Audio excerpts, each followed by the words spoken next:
Teman-teman, beneran bisa tanpa modal atau tidak? Itu menjadi pertanyaan yang sering saya dengar ya, yang sering ditanyakan. Jadi menjadi developer properti tanpa modal ya, artinya bukan dari kantong Anda sendiri, teman-teman. Menjadi developer properti tanpa modal memang terdengar berat dan sangat sulit, bahkan tidak mungkin. Tapi tanpa modal dari kantong pribadi, ini sangat-sangat mungkin Anda bisa wujudkan jika Anda memahami cara dan strateginya pastinya. Nah, banyak developer pemula berhasil juga, teman-teman, seperti yang saya contohkan tadi di atas, berhasil menjalankan proyek properti tanpa harus mengeluarkan modal pribadinya, tanpa keluar dari kantong pribadinya, melainkan dengan memanfaatkan sumber daya lain seperti apa, dengan pola misalnya kerjasama dengan investor atau menggunakan skema pembiayaan lainnya. Untuk developer properti pemula, mulailah dengan proyek-proyek kecil dulu. Jadi jangan berharap ekspektasinya dulu ke proyek-proyek yang besar. Nah, sebelum mengambil proyek besar, sangat disarankan ya teman-teman untuk pemula belajar dan memahami proyek-proyek kecil terlebih dahulu.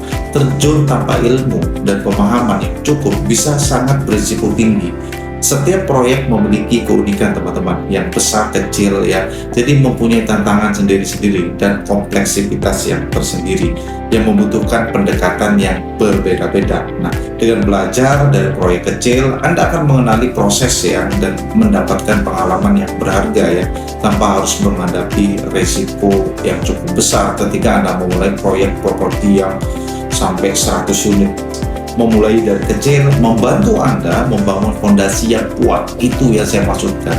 Nah, hingga siap untuk mengelola proyek yang nanti ya jauh lebih besar dengan percaya diri. Maka saya sarankan kepada teman-teman untuk memulai developer properti. Untuk pemula, saya sarankan mulai dari proyek-proyek kecil, misalnya 2 unit, 4 unit, cluster 10 unit, 20 unit, dan seterusnya. Karena setiap tahap itu mempunyai seninya sendiri. Jadi teman-teman, saya harapkan buat pemula, silahkan mulai dari hal-hal kecil dulu atau proyek-proyek kecil dulu. Dan sambil jalan, teman-teman nanti pasti akan mendapatkan proyek yang besar dengan skala keuntungan puluhan miliar bahkan sampai ratusan miliar.